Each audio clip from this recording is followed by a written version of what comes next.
Ou você sabe sem carregar, se eu posso pintar isso para esse, o carregador. É assim mesmo? Vamos lá, gente, agora nós vamos focar. Vai lá, Yuri. Bom, boa tarde a todos vocês. A gente vai fazer agora, vou fazer agora a apresentação sobre o embolido pulmonar, né? Onde a gente dá auxílio de causado por um êmbolo, que é o lugar que viaja pelo obstruir a artéria pulmonar ou dos seus ramos. Por que falar de TEP? Por que o TEP é importante? Porque ele é simplesmente a principal causa de óbitos evitáveis em leitos hospitalares. Ou seja, tudo aquilo que pode matar um paciente que a gente poderia ter evitado e acabou deixando passar, o TEP é a principal causa. É também a terceira, assim, mais frequente de todas, só que podemos dar a BC aí. E, infelizmente, ele ainda é uma coisa, apesar de a gente melhorar o tratamento e melhorar o diagnóstico, ele ainda assim é uma incidência que tende a subir. Porque quanto mais a gente vai avançando na medicina, a gente vai fazendo mais internações, mais procedimentos, a gente aumenta a frequência de situações que expõem o doente ao risco de desenvolver o TEP. E, então, por isso é uma coisa que a gente tem que conhecer bem. Aí pensar, que situações de predisponentes são essas? Aqui eu só achei um que resumisse bem a fisiopatologia, mas claro, eu não vou ficar lendo isso, estamos passando de maneira mais fácil. Bom, tudo começa, o paciente tem uma chance maior de desenvolver um embolismo pela tríade de Virchow, né? Hipercoagulabilidade, estado sanguínea e uma lesão endotelial. Então, eles que estão muito associados tanto com o estado prévio do paciente, fatores como idade, sexo, anticoncepcionais, tabagismo, com fatores de risco que tem a ver com o fato do paciente estar em ambiente hospitalar. A estase, porque ele não vai ser mobilizado, lesão endotelial, que pode ocorrer por diversos motivos. Aí essas três coisas juntas vão tender a fazer uma trombose venosa profunda, quase sempre no nível inferior. E aí, uma hora, essa trombo se desloca, segue o caminho pela veia cava inferior, alto direito, ventrículo, até chegar nas artérias formando TEP. E aí onde está o problema? Imediatamente isso já vai diminuir a perfusão pulmonar, que já vai causar os primeiros sintomas e tal, dispneia, dor torácica. Ele vai aumentar o espaço morto pulmonar, que é um grande problema, ou seja, uma área vai ficar muito ventilada, só que sem perfusão. Isso a gente vai ver nos exames. Mas o grande problema que causa para a gente é o efeito desse êmbolo sobre o coração. Por quê? A obstrução do êmbolo vai aumentar a pós-carga sobre o ventrículo direito. O ventrículo direito não é bem feito para aguentar tantas pressões. Então, ele vai começar a se estender. Isso vai gerar uma resposta benéfica sobre ele, aumentando o trabalho dele. Daí, isso vai aumentar a demanda de oxigênio dele, diminuindo a perfusão. E aí entra em um ciclo vicioso. Quanto mais o ventrículo direito mais trabalha, menos ele consegue. Isso também, indiretamente, vai diminuir a pré-carga do esquerdo, que também vai acabar diminuindo a perfusão dele, e aí fica nesse ciclo vicioso que, se não for impedido, o paciente entra em choque obstrutivo e morte. Então, a gente tem que saber reconhecer bem cedo os sinais. E aí, então, como é que a gente vai pensar o diagnóstico? Agora eu vou ficar voltando um pouco nos slides para a gente entender melhor. Primeira coisa, o TEP, os problemas dele, é que ele tem uns sintomas bastante inespecíficos, né? Dor torácica, dispneia. Então, sintomas assim, meio que qualquer coisa pode fazer. Então, como não é um diagnóstico muito fácil de se fechar só com impressão, a primeira coisa que a gente pode fazer é aplicar algum score validado para tentar ter mais ideia se essa probabilidade do paciente ter o TEP é baixa, média ou alta. Tem, por exemplo, o Wells Genebra, o mais utilizado na prática é o Wells, que ele é um score que ele é bastante sensível, não tanto específico, a gente já tem um problema de que ele tende a ter uma certa queda de sensibilidade e especificidade nos pacientes internados, que é o grupo principal do qual a gente suspeita de TEP.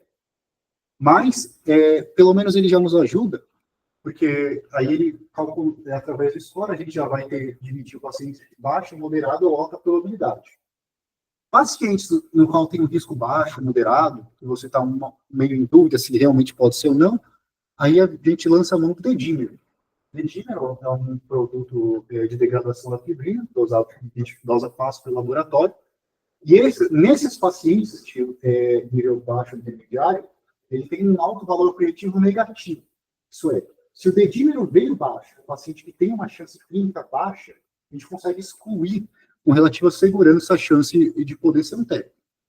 Só que aí a parte importante, se só pelo Spagwell, ou seja, efetivamente só pela clínica, o paciente já entraria numa probabilidade alta, aí então nem vale a pena eu realizar o dedímio. Não devo perder tempo adicionando mais um fator confusional. Nesse caso, aí eu já devo buscar os exames que vão ser diagnóstico mais certeiro, especialmente na prática de angiotomo e ultrassom. Aí aqui eu vou só tomar um tempo para falar de outros exames que não são específicos, mas que a gente pode utilizar para auxílio também.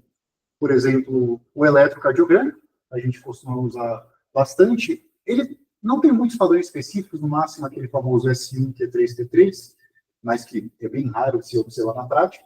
Mas ele já ajuda a gente, porque ele já consegue ver coisas como, por exemplo, uma sobrecarga do ventrículo direito, do desvio do eixo, às vezes ele até já vai ver sinais de isquemia. Raio-X, isso aqui eu coloquei mais sobre curiosidade científica, muito pouco se usa hoje em dia para isso, mas aqui, por exemplo, a setinha azul, a cor como de Hamilton, e nas setas brancas o sinal de Westermarck.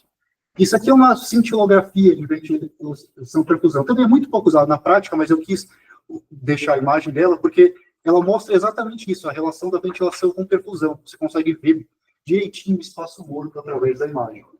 Então, que é um exame que pensa bem na fisiopatologia da doença. Agora, dos exames que realmente são mais fundamentais, primeiro o ecocardiograma. O ecocardiograma ele não é um exame muito específico para o diagnóstico do TEP, mas ele é fundamental no nosso planejamento, porque ele vai permitir você avaliar as repercussões hemodinâmicas, que é o que realmente assusta a gente. Tem até um sinal que é mais patognomônico do TEP, que é o trombo em trânsito, que realmente você consegue enxergar trombo, mas isso é bastante raro de acontecer na prática, que é o mais comum, você observar, por exemplo, os efeitos, uma dilatação do ventrículo direito, retificação do septo. Às vezes você vê, como nessa imagem, literalmente uma inversão da proporção dos tamanhos, o VD se tornando maior que o VE. Esse aqui é um outro sinal um pouco mais específico, que é o sinal de McConnell, que é quando há uma hipocinesia da parede livre do ventrículo direito, mas com a ponta apical ainda com a mobilidade preservada. Também é um sinal específico, né? Acontece. Ele, na verdade, é um sinal de strain de parede livre. Ele pode acontecer do infarto de vida também, tá? Só pra... Não, exato. Obrigado. E a angiotomografia. Nosso método de escolha para o diagnóstico, na maioria dos casos, ele já é, nos pacientes de prioridade intermediária ou alta, a gente já diria que ele consegue confirmar o estudo diagnóstico com relativa certeza, porque aí, de fato, você vai poder ver o trombo em alguns casos, aqui, por exemplo, aquele trombo chamado trombo em cavaleira, que é uma bifurcação das artérias, você consegue ver áreas de hipoperfusão. O sinal do halo invertido ele pode ter vários significados na clínica, mas no contexto, quando você está suspeitando de um paciente com TEP, pegando um ramo periférico, aí vira mais você entende como um sinal de isquemia.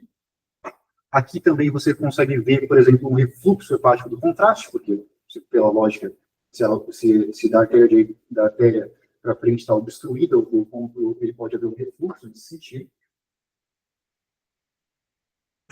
E só falando, na angiotomo, vocês também conseguem avaliar se tem sinal de HP presuntivo. Por exemplo, se a artéria pulmonar estiver maior no diâmetro que a própria aorta, comparativamente com o sinal indireto de tensão pulmonar. Além disso, vocês conseguem avaliar se tem retificação de septo e o tamanho das cavidades. Então, na própria angiotomo, já está validado pela literatura. Vocês não precisam esperar o eco, não. Vocês podem olhar na angiotomo. Se o VD for maior que o VE na angiotomo, isso também vale como um sinal tomográfico, sei lá, de imagem, né, com sobrecarga de câmeras. A outra coisa que eu queria só reforçar, que eu também acho que quando eu era adulto, eu não tinha essa noção, né? Nenhum desses exames, gente, ele consegue ser totalmente definitivo. Então, hoje eu estou um exame operador dependente. Até a inteligência artificial se unir e começar a olhar trombo até o ramo subsegmentar, vocês sabem que às vezes o exame está lá, o dado é negativo, e às vezes ele é positivo, especialmente se for subsegmentar, segmentar. A nossa sorte é que, em geral, os TEPs que causam repetição hemodinâmica são os TEPs com defeito de perfusão grande. Então, são TEPs gerais proximais, é mais difícil passar. Mas vocês têm que lembrar que ele não é. Angiotomo é negativo, não é TEP. Calma, não sei. Provavelmente não, mas pode ser que seja, né? Eu sei que você fala, eu sempre explico com relativa segurança. Assim como a estilo, que não é, ela não é 100%, o dedinho não é 100%, nada vai ser 100% em medicina, nunca. Bom, e aí a arteriografia é ainda tecnicamente o padrão ouro, mas claro, como ela é bastante invasiva e tem uma taxa de complicações que não é desprezível, a gente já vai reservar ela para utilizar quando a gente já vai combinar com a terapêutica da catéter que vai ser comentada adiante. E aí, então, o tratamento. Antes de eu pensar em qual modalidade para tratamento, primeira coisa, lembrar, como uma doença grave, antes de tudo, eu quero saber em que grau que esse paciente está. Se ele está estável, está instável. A maioria dos vezes que eu encontrei colocava como os critérios de estabilidade sistólica menor que 90, uma queda de 40, necessidade de droga vasoativa, bradicardia. Mas ele sempre tem um senso crítico de avaliar outras coisas do doente, não só olhar o monitor. E aí, então, uma vez que esse paciente está estável, eu vou ter tempo para fazer uma investigação um pouco mais completa. Aí, uma coisa, já que já é bastante indicada, é você tentar avaliar o cometimento cardíaco. Por quê? Porque uma proporção até grande dos pacientes, chegando no artigo de 30% e 40%, pode já começar a ter sinais de acometimento do ventrículo direito antes mesmo de apresentar qualquer sinal hemodinâmico mais óbvio. Antes de ter sinais de choque, antes de ter sinais de hipotensão, ele já pode ter sinais de acometimento do ventrículo direito. Então, o paciente que ele está bem agora, mas ele pode estabilizar depois a qualquer momento. Então, para isso, então, nesse caso, vale a pena você avaliar acometimento cardíaco, por exemplo, através do ultrassom da plomba.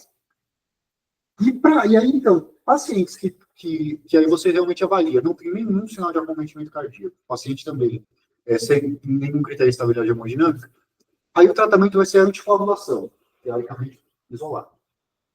Agora, se ele já dá algum sinal, mesmo que o paciente clinicamente esteja bem agora, mas você vê, por exemplo, já sinais de dilatação, de casco cérebro, algum sinal que te faça pensar que esse coração está tendo repercussões, aí já se considera, eu acho que já seria ideal pelos algoritmos, você tentar pensar em considerar o tratamento endovascular. Então, o tratamento consegue ser menos invasivo, mas ainda assim mais resolutivo. Agora, quando você voltou lá no primeiro passo, o paciente está instável, aí, obviamente, você vai tentar estabilizar, usando os recursos que você tiver, por exemplo, se for uma ECMO, vamos tentar, se não tiver de outras formas, e optar por tratamento. Ou pode ser trombólise química, ou tratamento vascular, ou até mesmo a cirurgia, dependendo do perfil do paciente, as indicações, contraindicações dele, e o que você tiver disponível no serviço. Aqui, explicando, aqui esse algoritmo é essencialmente a mesma coisa que eu acabei de falar, linha de raciocínio. E aí uma coisa que eu queria destacar, que é uma coisa bastante interessante, teoricamente, para aqueles pacientes lá que não tinha nenhum sinal de estabilidade, também não tinha nenhum sinal de acometimento cardiovascular, pelos exames, você pode aplicar o score de PES, que o score de PES ele é um score que ele vai ver a probabilidade de mortalidade desse paciente pelos próximos dias. Teoricamente, para esse grupo, muitos pacientes que está super bem, não tem nenhum acometimento, e aí o score de PES, que vai avaliar tanto características prévias do paciente quanto atuais, ele é muito baixo, teoricamente, nesses pacientes, você poderia tratar ele ambulatorialmente. Você viraria para casa com o anticoagulante oral. Uma coisa que seria bastante impensável há pouco tempo atrás, né? Se pensar no paciente com pé, você tratar ele ambulatorialmente com tratamento oral, mas, teoricamente, para esse grupo seleto de pacientes, é possível. E aí, então, os métodos. A anticoagulação é sempre o pilar do tratamento. Você tem que realizar tanto no instante do diagnóstico, quanto do TEP. Volta no slide, por favor. Isso aqui, gente, eu acho bem importante. Todos vocês, então, o paciente chegou, você botou meu nome, então eu vou me levantar. Pode falar. Então, o paciente, vocês vão estratificar ele de acordo com o PES. O PES, qualquer calculadora de celular tem. Bom, se o PES for maior que 3, ele já cai no risco intermediário. Aí, no intermediário, vocês vão estratificar intermediário baixo, intermediário alto e, obviamente, tem o alto risco. O alto risco é a turma que já está instável hemodinamicamente. Então, essa pessoa você tem que arrumar um jeito. Como qualquer emergência cardiovascular, você está abrindo o vaso. Vocês sabem disso, né? Em partes não abre o vaso, mas vocês não abrem o vaso, não deixa de ser diferente no TEP. Se o paciente está em estácio, não abre o vaso. Seja no TEP endovascular, né, Yuri? Seja só fazendo uma trombólise intrasistêmica mesmo, ou fazendo a trombólise local, intraarterial, na artéria pulmonar. E tem gente que vai evoluir até para necessidade cirúrgica, com ECMO, enfim. Poxa, se o doente está estável hemodinamicamente, ele cai no intermediário risco. Aí o intermediário pode ser alto ou baixo, que diferencia troponina e disfunção de VD. Se tiver um ou outro, é intermediário baixo. Para os dois positivos, é intermediário alto risco. E essa é a turma que vai entrar no estudo que a Nath vai falar para vocês. Intermediário alto. Ou seja, são doentes que já têm um PETS maior ou igual a 3. Vocês calculam em qualquer calculadorinha, que é, ou seja, da mortalidade um pouco maior em 30 dias, junto com disfunção IBD e troponina aumentada. O que é que a troponina está aumentada nesse contexto? Porque tem isquemia, como ele falou. Dentro da disfunção de IBD, eu tenho isquemia, parede livre, em geral, né? Enfim, é a que acaba sendo a primeira discutida. E a troponina sobe por isso. É isso, eu não queria pontuar, porque eu acho que a gente tem que uniformizar isso aí para vocês, né? Assim, o que eu faço? O TEP chegou, eu vou estratificar dessa forma, isso é isso. Se for alto, já vai direto chamar alguém para abrir o vaso. Se for intermediário alto, em geral, a gente também tem que pedir para abrir o vaso.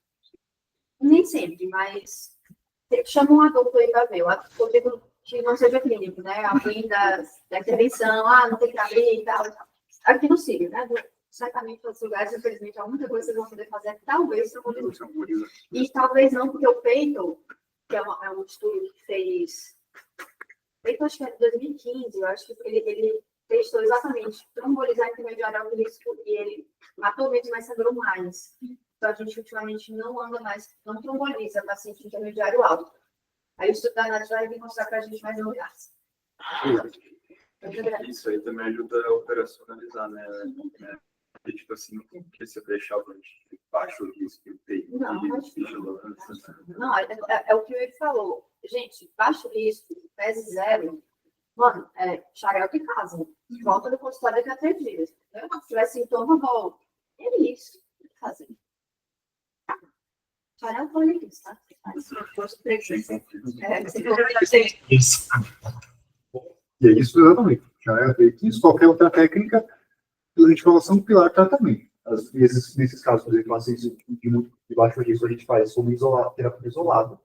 Mas também pode ser feito concomitante com as outras técnicas. E aí, todas as fármacos possíveis de anticoagulação são adequados. Noxa, heparina, varfarina, só que a varfarina, provavelmente, ela tem um tempo de ação maior, então vai ter que fazer terapia ponte, e todos os DOACs também já são validados para isso. Aí a outra técnica próxima, a trombólise sistêmica. Essa é muito usada nos pacientes em alto risco, especialmente aquele que já está chocando e os centros que não têm tanta tecnologia. Só que realmente ela tem riscos que não são desprezíveis. Ela tem uma incidência alta de sangramentos após, inclusive, sangramento intracraniano. Isso é uma técnica que a gente tem lutado por fazer menos quando possível, mas ainda necessária muitas vezes. Pensando nesse problema, foi limitada a trombólise guiada por catéter, porque aí, então, através do tratamento endovascular, você vai conseguir colocar o trombolítico diretamente no trombo. Isso permite que você use uma dose muito menor, às vezes 10%, que seria a dose da trombólise sistêmica, atingindo essencialmente os vezes hipóteses, só que reduzindo bastante todas as complicações possíveis. Hoje em dia já tem diversos dispositivos que fazem isso. O mais antigos era de saída única, aí tem de vários orifícios que tem um chuveirinho, tem alguns interessantes que eles combinam até o trombolítico com ultrassom, para tentar fazer isso. Vocês têm que saber se não tem, vai já chegar aqui no CIG, já tem mais, se você deve chegar e vai ser responsabilidade nossa, que fica com. Depois eu falo. Não, é que o eco, gente. Aliás, todas as formas de trombólise que ele está contando vão ter dois, em geral, eles inserem dos dois lados, né? E aí eles passam os catéteres aqui, fica na direita e na esquerda, e o trombolite fica sendo infundido em 24 horas, 1 miligrama a hora, entre meio e 1 miligrama a hora. E aí, a função desse inicial vai olhar a complicação, em geral, o sangue é no próprio sítio de função. Mas algo que pode sangrar em qualquer lugar, se vocês podem ter até hematoma cervical. E é uma tragédia, porque eles estão trombolizados, então como é que você vai fazer uma guiaria cirúrgica? Você não faz. É uma merda. Mas a gente espera que não aconteça nada. Vamos pegar no seu perdeu aqui. E aí, uma das nossas funções é ficar, obviamente, observando a complicação, mas tem que olhar fibrinogênio, então tem um cuidado diferente. A gente, obviamente, não vai poder ficar andando e sassaricando por aí, vai ficar com o político tirando por 24 horas. Então, isso vai já chegar aí. Mas depois, é que eu queria me antecipar, mas depois que vocês verem da análise, talvez, eu não sei, talvez a trombectomia seja mais interessante mesmo, assim. Falta um pouco de Tá carente de literatura, mas esse estudo eu acho que ele já é um pouco a pé para trazer essa discussão trabalhos. Isso, exatamente. Obrigado, professor. E é exatamente isso que eu ia comentar. Só que, como teve essa questão da trombólise química, ela ainda se tem algumas complicações. Bota a musiquinha aí, bota a musiquinha. Cadê?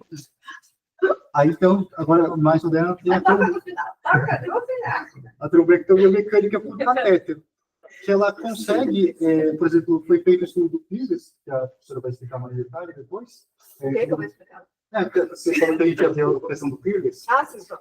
Exato. Isso, 50 pacientes no centro, comparou exatamente a trombólise por catéter com a trombectomia por catéter, e, de maneira geral, a trombectomia mecânica ela teve um índice de complicações e de falha bem menor do que a trombólise. A mortalidade no final acabou a mesma, mas questões como, por exemplo, necessidade de tentar de novo, outras falhas, risco de sangramento, permanência de tempo de Olha, UTI. spoiler. Acabar da colega. Não, já falou 3 slides aí. Desculpa. Pula. Eu não sabia que eles iam falar sobre isso aqui hoje. Não, ela vai apresentar o filme. Desculpa. Ela vai apresentar no programador no corpo. Tá bom? Tem muita coisa para falar do filme. Sim, mas mortalidade em geral. E aí, a última, a embolectomia cirúrgica, que essa fica para casos realmente bem mais selecionados, até porque são poucos lugares que fazem esse tipo de procedimento. Aí, por exemplo, aqui a imagem de alguns dispositivos, por exemplo, eu peguei... Chouriço, gente. Sim. Isso aqui é o primeiro um dispositivo de trombólise com orifício simples. Aí tem outro que combina com aspiração. Tem esse daqui que combina com ultrassom. E aqui o de trombectomia mecânica, no caso, acho que só tem 2 dispositivos. Esse daqui é aquele que utiliza redes para capturar. Isso aqui é de uma embolectomia cirúrgica. Abriram, retirar isso aqui que parece um bicho vivo. Nossa, parece. Foi feito no hospital da Rússia e o artigo que eu achei era do Nepal. O New England postou naquele clinical case das uma semana atrás, um cara que ele espectrou espontâneo. Sorte a lei, né? Tronco, formato de tronco. Você viu? Saiu do vaso e foi pro brônquio. Não, o formato do vaso, assim, bonitinho, sabe? Espectrou o quadro. Mas esse quadro tá no brônquio, né? Não tá no vaso. Você colocou uma pístola, talvez? Não, pelo amor de Deus, tá morto. Exato. Não, gente, devia ser tava dentro do brônquio. Bom, e aí então, de alguma forma, conseguimos tirar o noite do teto, glória a Deus. Vamos fazer o segmento. Quase todos os guidelines orientam manter a articulação por no mínimo 3 meses. No mínimo mesmo, muitas vezes estendido para 6, 12, em alguns casos ad eterno, a não ser que haja alguma contraindicação realmente maior. E aí, pensando em alguns casos, tem o filtro de veia cabo.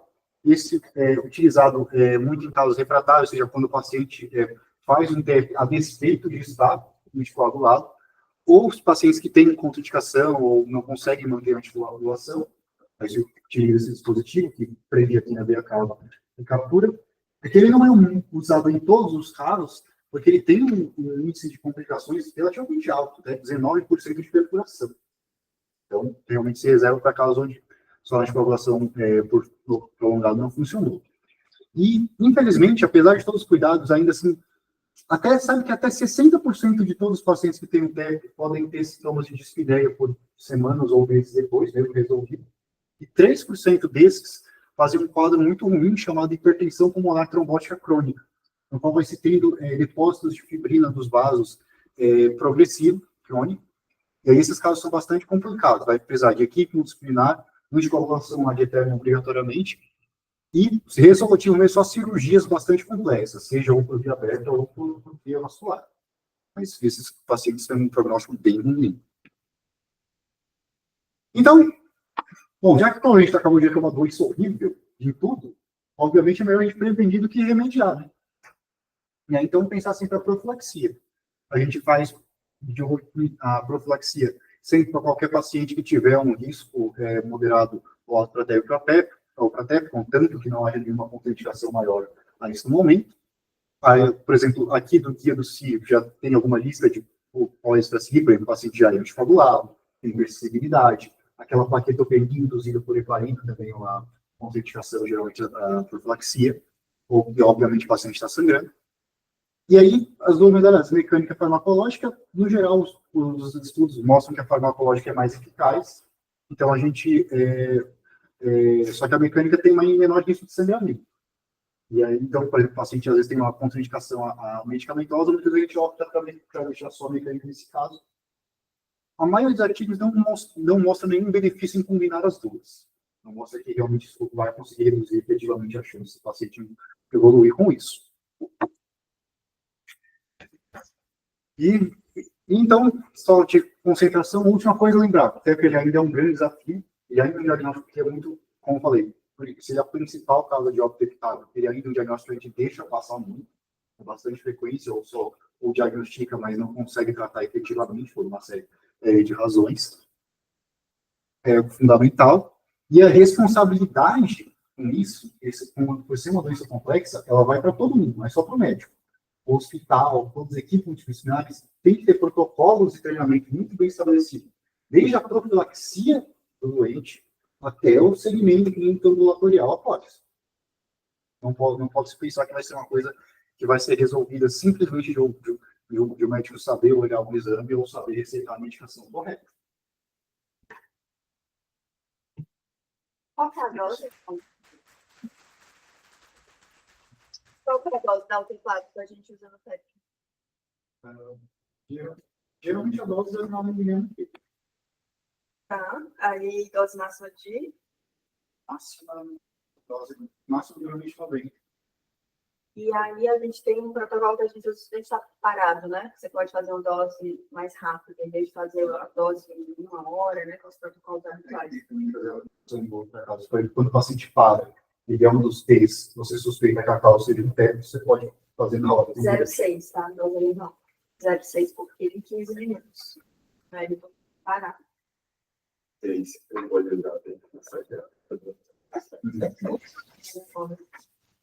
Eu acho que a dose é 100, tá? Pode até 100 olhar aqui nas miligramas. anotações, mas depois a gente checa. Mas eu acho que 0,9 é o AVC. Você falando do IC. Aí acho que o infarto é 100 também, dose máxima e TEP também. Tá?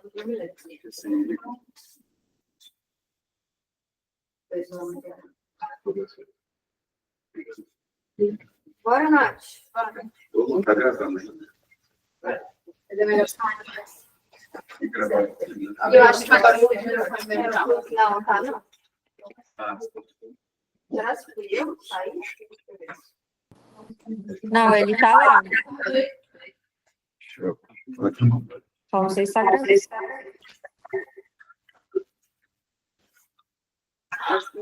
Amiga, onde você vai apresentar? No Canvas. No Canvas.